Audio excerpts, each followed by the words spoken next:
Hi, and welcome to Health or Consequences. This is the second in a series of Massachusetts public health and healthcare policy conversations that we're having under Commonwealth Magazine's Codcast label. I'm Paul Hattis from the Tufts University School of Medicine.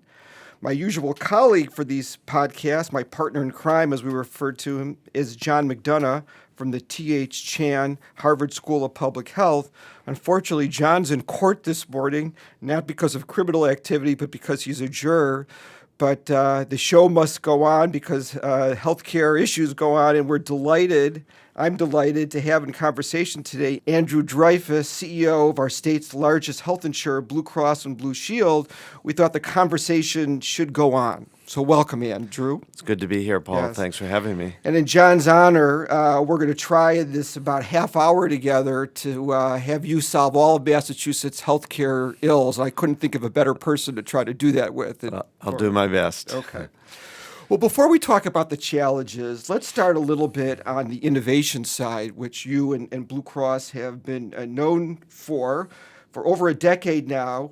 Blue Cross has been a pioneer in the accountable care movement, or the movement to move away from strictly paying fee-for-service to paying more under a fixed budget with value-based care and appropriate incentives. And you've named them the alternative quality contract, or the AQC. Are you still enthused about how that model is done and where it's going? I am, Paul. And first, thanks for having me on your show. A decade ago, as you point out, we saw that there were two big problems in healthcare that we wanted to try to solve. One is that there was uneven quality, there were safety issues, and patients weren't always getting the care that evidence suggested they should. The second was, and we live with both of these still today, there was an affordability issue, and costs were growing at double digits. Premiums were going up in a way that were unaffordable for businesses and individuals. And we realized that the most powerful lever we had to try to influence and improve quality and affordability was the way we paid for care. And for 75 years in this country, health insurance companies like ours had paid based on the volume of care. The more visits or admissions or tests or procedures, the more physicians and hospitals would be paid, with very little attention to the outcomes or the results of the care. So we designed a program, was really the first in the nation, in which we would pay more based on the outcomes and the results, and not just on the level of activity, and we would reward higher quality. And as you say, that was called the alternative quality contract. Had we known it would have been so widely adopted and so influential nationally, we would have given it a better name, like Blue Breakthrough or Blue Innovation, because everything's blue in our system. But the name stuck, and now 85% of the physicians in Massachusetts are operating under it. Independent studies have shown that, in fact, it has had the desired result of quality has improved and the rate of growth in costs has slowed.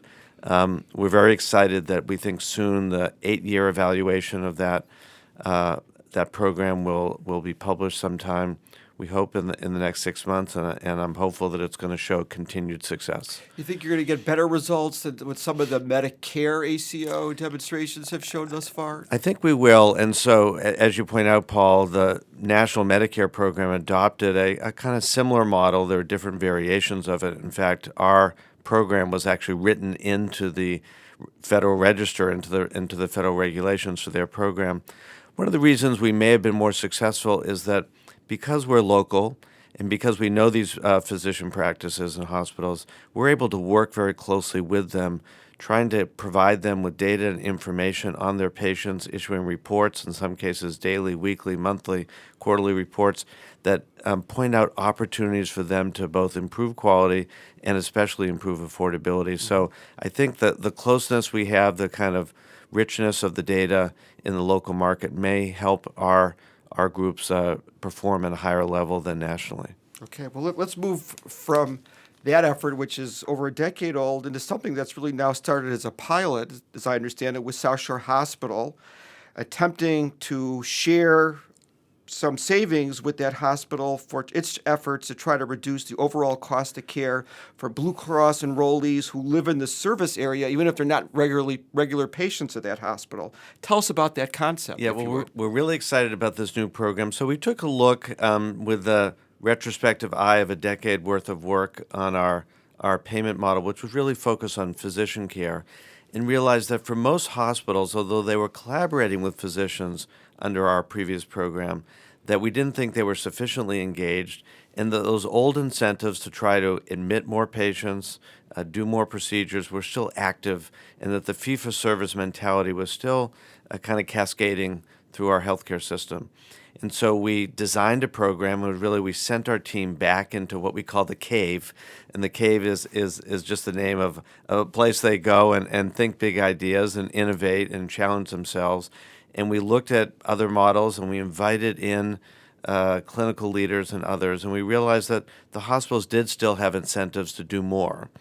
And we had in South Shore Hospital a partner, a CEO who had come from the state of Maryland, where they have a kind of special publicly sanctioned global payment program. Sort of a budget for the hospital, per se. Exactly. Total budget. And we proposed a new program to South Shore, and we kind of designed it a little bit with them, which was very interesting. And they are, to our surprise and delight, accepting accountability for the cost of all the patients in their community, even if those patients see physician practices that aren't affiliated with the hospital. So it is truly more of a community or population health model where they're going to be thinking about the health and especially the affordability of everyone who lives in their service area.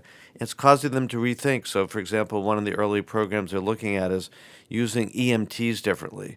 In a traditional system, the role of the EMT is to go to a person's house or another setting, stabilize the patient, and bring them to the hospital. Always bring them to the hospital. That's the incentive. Here, some of the EMTs, which are actually affiliated with the hospital, are going to be looking at, is this a situation where we can help manage the patient, keep them in their home, and improve their care without burdening the system with an expensive hospitalization. Have your cave men and women figured out how to come up with the metrics to both measure how they're doing and then figure out if there is some savings that the hospital can participate in that? So we have very strong metrics here. We have a way to attribute to kind of make sure that we know which patients are in the service area, what their spending was last year. We can look and then year over year and see what kind of savings are being generated and then share those savings with the hospital.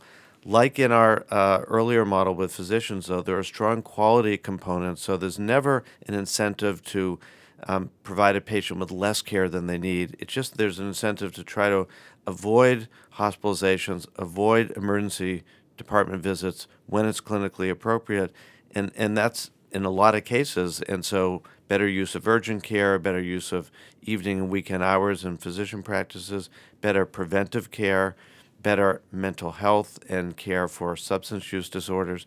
There's a lot of ways you can kind of attack the problem.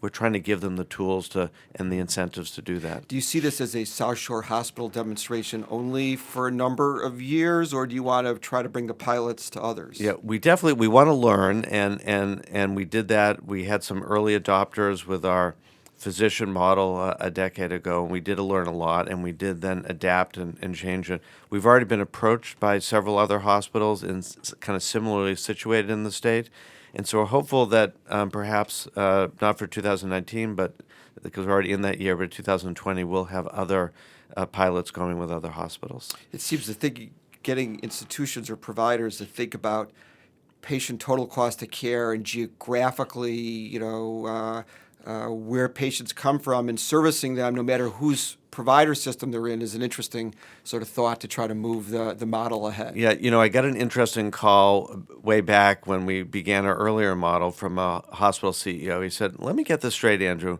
Are you telling me that I should probably not build those 50 new surgical suites that I have on the drawing board, and instead I should take that money and hire nurses and social workers and case managers and keep people out of the hospital?" And I said, "Bingo, you got it." Okay. Well, we wish you luck with that one because it seems to be an important model to try to evidence. Let's move, though, from sort of the innovation and the future to sort of the present, if we can. And so I do want to talk a little bit about the current healthcare market, including the insurance side. But let's start with the provider side, the folks that you face across the negotiating table. And maybe there we could start with your thoughts on sort of the newest transaction that we all paid attention to in the provider space, which is the now approved Beth Israel Lahey merger. Your thought about that, and including the ultimate resolution and conditions placed on it, and will the net effect of that merger help or hurt the Massachusetts healthcare marketplace? Well, I think that's yet to be seen. I am hopeful about the merger of the Beth Israel Lahey because I am a believer that better coordination of care, less fragmentation in the system can help support the kind of more affordable, higher quality care. I think every one of these transactions has to be judged through the lens of affordability. We have a very expensive healthcare system here in Massachusetts, and I think both the Health Policy Commission and the Attorney General's office did a very good job in trying to place a set of conditions on this transaction that promotes that, uses the lens of affordability and promotes affordability. There is consolidation in the market. I will say that in other markets around the country, consolidation, especially of hospitals, has not produced savings. In fact, it's often produced the opposite result. So more concentration of hospitals, hospital mergers have resulted in higher prices and therefore higher premiums.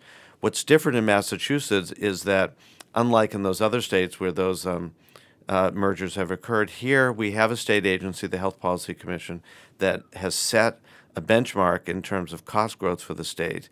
That cost growth benchmark does wield an enormous amount of pressure, indirect pressure, on the healthcare system, and we take it very seriously.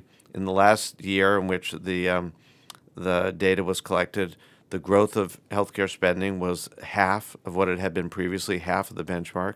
We're still waiting for the final numbers to come in, so we're encouraged by that. We're going to do our job to push hard on these concentrated delivery systems, both on the price that they charge, but more importantly, we're going to continue to advance payment models which hold them accountable both for cost and for quality.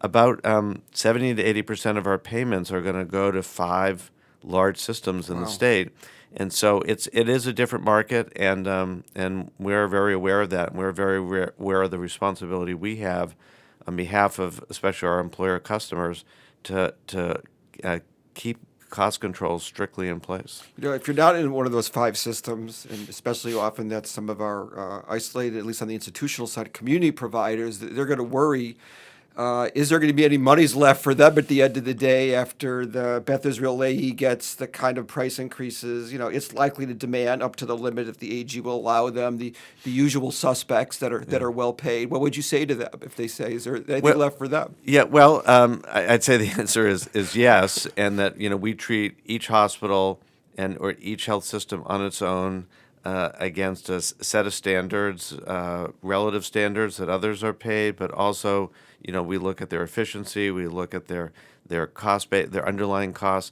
In some cases, there's an advantage to being a lower paid hospital. So we offer to our customers a set of insurance products which place hospitals in so-called tiers. Mm-hmm. So they're called tiered products. Mm-hmm.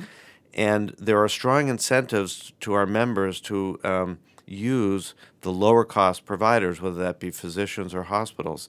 And so, for example, the copay or cost share that a member has is much lower. So let's give an example.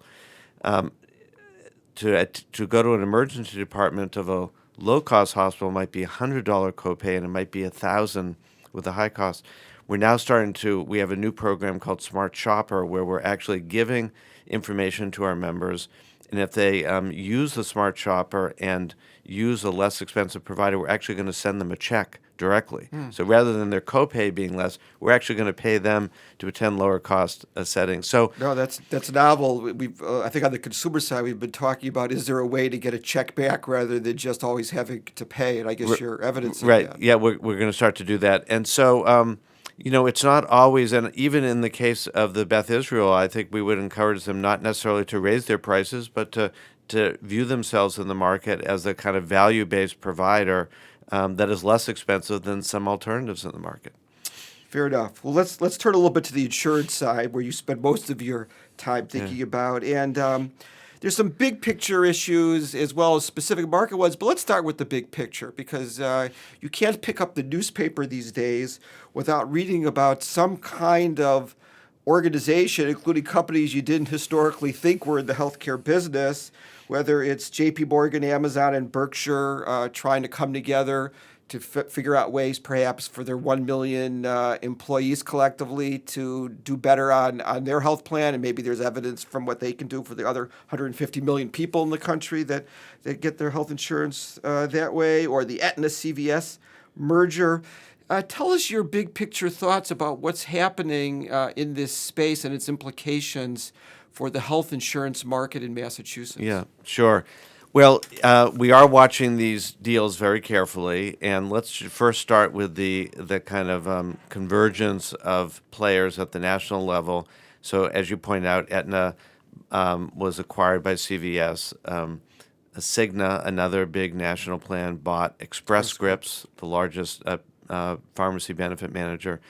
And United Healthcare already owned a huge subsidiary called Optum, which is growing rapidly. And in the case of Optum, buying physician practices, including here in Massachusetts, where they bought the Reliant practice, the Old Fallon Clinic. Out in Southborough. In the Worcester area, Central Mass. Mm-hmm. And so we are seeing the emergence of three very large, kind of Fortune 25 size companies in both nationally, and they're all in the Massachusetts marketplace. And they have enormous capital and free cash available to them to invest in healthcare. Now, on the one hand, I could say there are some advantages to that because healthcare probably deserves some disruption. And so in some ways, we always welcome competitors, and we take it upon ourselves to just lift our performance and outperform them, and we remain the market leader in Massachusetts. I do sometimes worry a little bit about all those companies are publicly traded companies, and so their ultimate accountability is to their shareholders, and they have to, on a quarterly basis, produce earnings that are in line with their shareholder expectations. In contrast, Blue Cross, or for that matter, Harvard Pilgrim, Tufts, Fallon, the other not-for-profit health plans in Massachusetts, we're accountable to the community and our customers as a subset of the community. It's a different mission. We are mission-driven organizations. And I would argue that some of the most important changes that have happened in Massachusetts over the last 10 or even 20 years have been a result of the special collaborative nature of the Massachusetts healthcare community. Explain that for me. What do you mean by that? Before national coverage reform happened here in Massachusetts, plans like Blue Cross, in fact, it started with the Blue Cross Foundation and included other plans, hospital systems, community health centers, advocacy organizations like Healthcare for All, came together to kind of design and support what became the Massachusetts Universal Healthcare Health Reform Experiment. And we still, to this day, have 97 or 98% of the adults in Massachusetts have coverage, far beyond any other state in the country, almost 100% of the kids. That's Western European levels of coverage. Mm-hmm. I think that happened because there's a special kind of collaborative spirit in Massachusetts. That same spirit we applied to payment reform that we spoke about earlier, Paul, where we started to pay differently here at Blue Cross. Harvard Pilgrim and Tufts also had their own plans to try to adopt to a kind of quality or value-based payment system. We had a lot of collaboration. Most recently, it's been on the opioid issue. And so around addiction and substance use, we formed a not-for-profit with Partners Healthcare, GE, and Boston Medical Center and others where we're trying to have the private sector play a complementary role to the important role that state government and Governor Baker especially have played in trying to fight the opioid epidemic. I'm not sure that those kind of collaborations exist in any other state, and I would worry that if the publicly traded plans became the dominant face of health insurance in Massachusetts, we might lose something special. So I think they offer challenging competition, and we have to compete with them for customers just like anyone else. It's interesting, sort of an observation that I would make about what you're saying is, will sort of nonprofit values and partnerships and quality trump maybe some of the big capital needed innovation that could happen, or even more effective pricing possibly that some of these large entities can bring to the state, and employers and consumers are presented an interesting choice there, potentially. They are. And, I had a conversation with the CEO of a local prominent company lately about this a little bit. And he pointed out that he feels very aligned with plans like Blue Cross. In this case, it was around issues of diversity and inclusion, which is a huge priority at our company in a whole bunch of ways, from the people we hire, to the way we work together, to the way we purchase goods, to the way we invest in the community, to the culture we have, and the way we think of issues like health disparities and cultural competence. That was very aligned with that company's values as well. And they want to buy from a health plan that has a similar kind of values base as they do. So I'm hopefully that people will continue to see the value.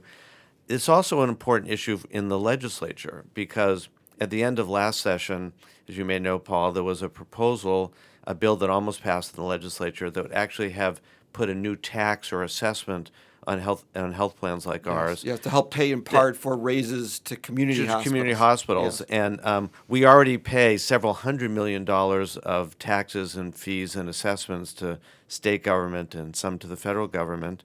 And we understand that's part of the responsibility of being a corporate citizen here.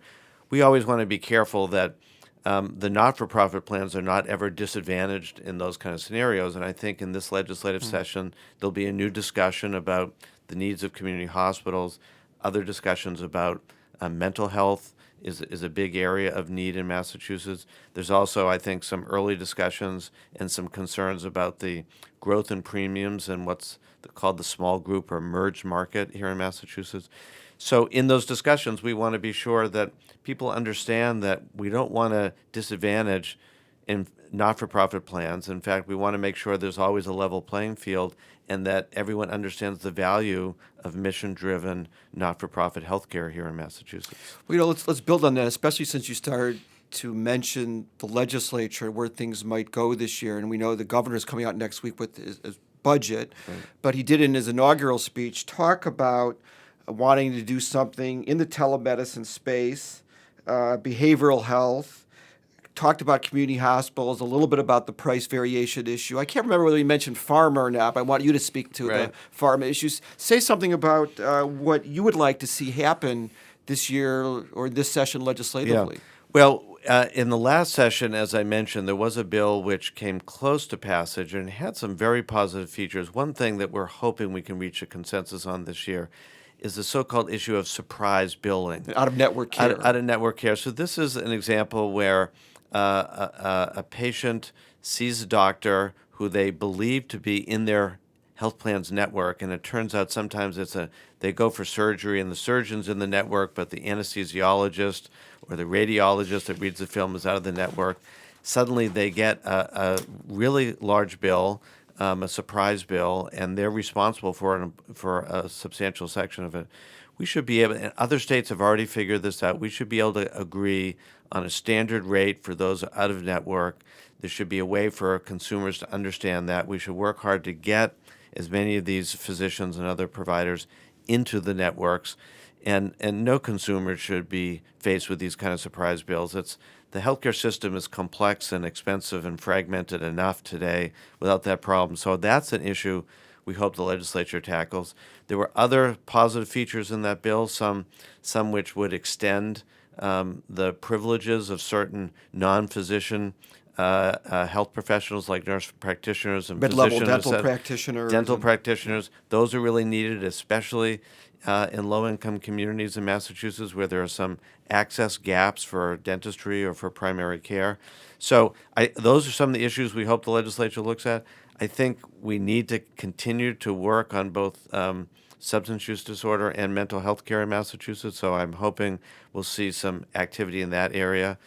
So I think I haven't heard you say about pharma pricing and/or what about the plight of community hospitals and pricing and the price variation issue, which the Health Policy Commission tells us is still an important challenge. Well, those are separate issues. Why don't we take them separate? Sure. First, on the pharma issue, it's hard for state government to actually impose any sort of price controls on pharmaceuticals here in Massachusetts. But one of the things we want to see is the state has a very rigorous process through the Health Policy Commission on which you serve, Paul, so you participated in this, to look at the sources and drivers of health spending. Right now, the fastest growing portion of the healthcare dollar is paying for expensive drugs, some of which are breakthrough products that are changing difficult chronic conditions, but the costs and the prices have been going up dramatically. We need to get the data. We need to have the scrutiny of that side of the healthcare spending, just like we have on health plans and physicians and hospitals, nursing homes. Fair enough. They sort of escaped any real transparency and examination the last time with that. And this issue of so-called specialty drugs, these kind of high-cost, usually injected or infused drugs, is really driving healthcare spending. About 50% of all spending on pharmaceuticals in a year or two are going to come from these specialty drugs. Wow. Again, many of them, incredible drugs that have been breakthrough for a lot of illnesses, but the prices have been going up dramatically, and in almost every case there's no alternative or generic substitution for these drugs.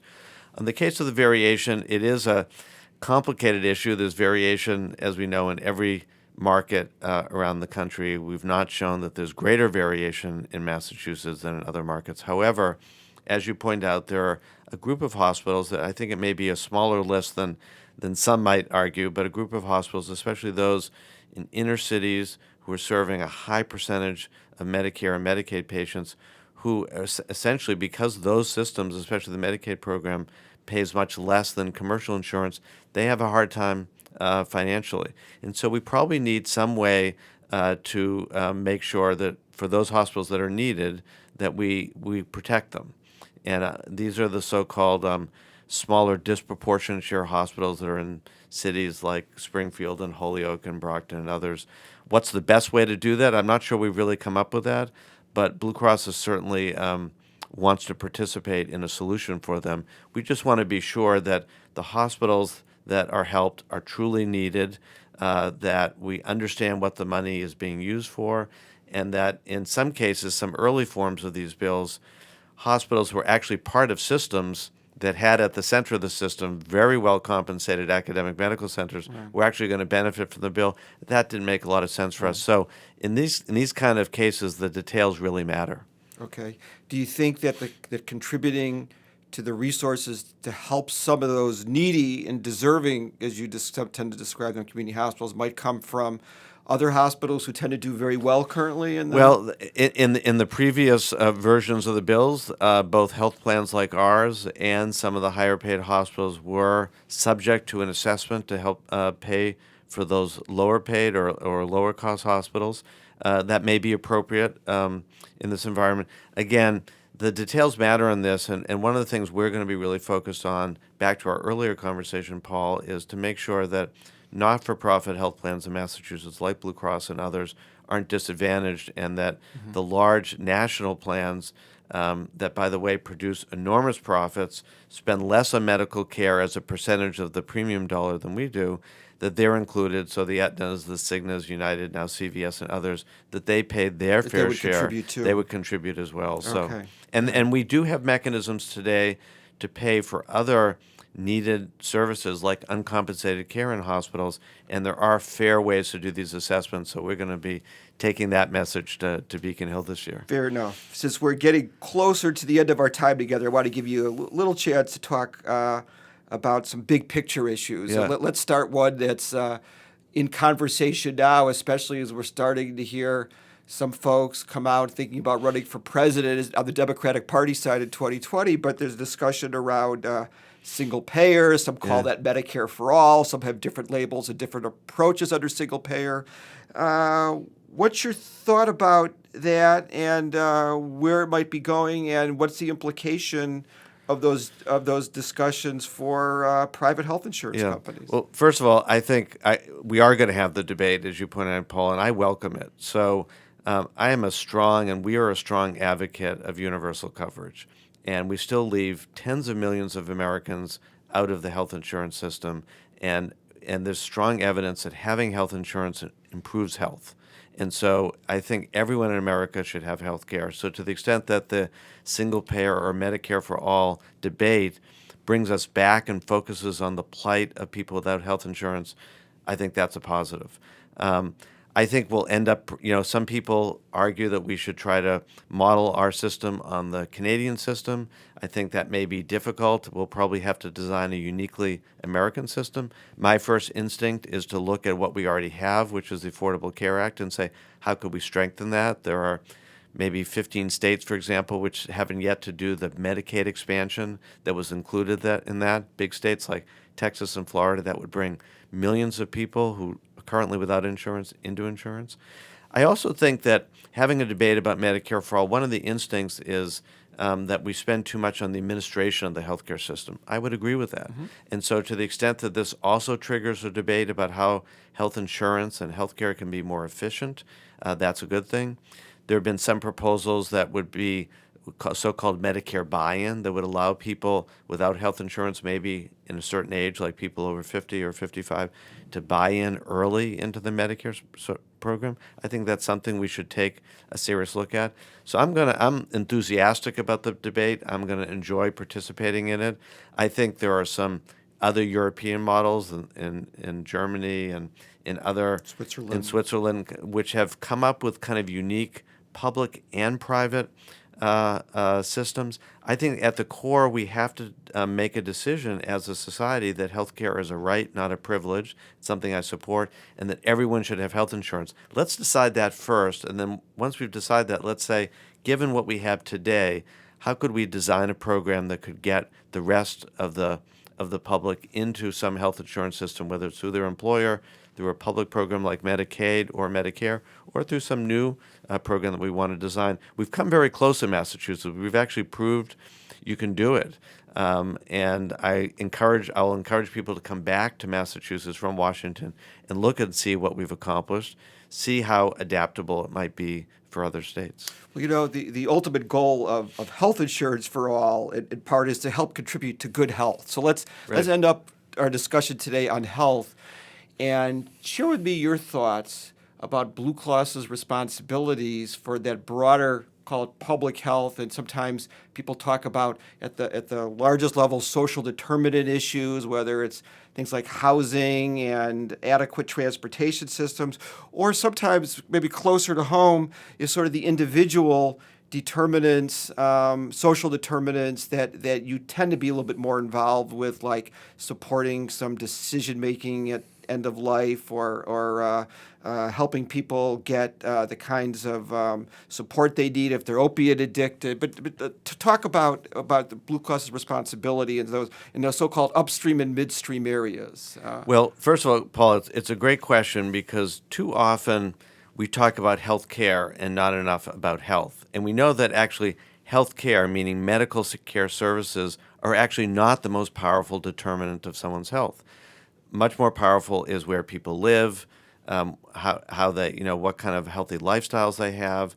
Are they adequate nutrition, poverty, housing, transportation, education itself is an important predictor of good health. And issues of equity, I'm sure you would agree too. And absolute issues of equity, and we know this because we see great disparities in health based on income, race, zip code, et cetera. So I think we do have, as a health plan, as the largest health plan that's in every community in Massachusetts, we do have a responsibility here. We're kind of tackling it in several ways. Through our company, we've actually focused our charitable giving on what we call healthy living. And so we're focused on both sustainable environments, which is another important contributor to public health, to healthy foods, and exercise. And we have a special program we're really interested in Dorchester and Common Square, where we're actually funding the Appalachian Mountain Club, the local the Common Square Health Center, the Y, some peer support programs, and others, so that physicians there can actually write prescriptions, not for drugs, but for exercise, for healthy food, and we're bringing the These aren't necessarily your patients who are, I should say your beneficiaries who are. Yeah, this is just people who are patients at Common Square, and they get, and we're funding a multi-year kind of incubator program there that hopefully will demonstrate that we can get better results by prescribing healthy living and exercise and diet, nutrition, being outside, and then collaborating with organizations like Appalachian Mountain Club, the Y, a food organization called Healthy Table, in Dorchester. So, and we have some other experiments like that. Our foundation also is very focused on so-called social determinants of health. There, the focus has been more on housing, also somewhat on food. So we're actually funding some housing programs, which is very new for a health plan like ours to fund housing programs that are supporting certain communities and certain organizations who are trying to bring that link between housing, good housing, and larger health. Boston Medical Center has done some great programs in this area that we've also taken a look at. So we do feel we have a responsibility. I don't think it's something we can tackle alone. Fair enough. We have a big affordable housing problem in Massachusetts. We have food deserts, so-called, where people can't get healthy food in certain inner-city neighborhoods. But we're trying, through these demonstration programs and through these grant programs, build an evidence case that says these are investments which make sense. There are other ways to improve people's health outside of the medical care system, and let's start making these investments. There's been some strong research that has shown in some European countries that they get better health outcomes, not because their medical care is necessarily superior, but because they make much deeper and broader investments in these social determinants of health. Andrew Dreyfus, thank you very much for sharing your thoughts today from healthcare to public health.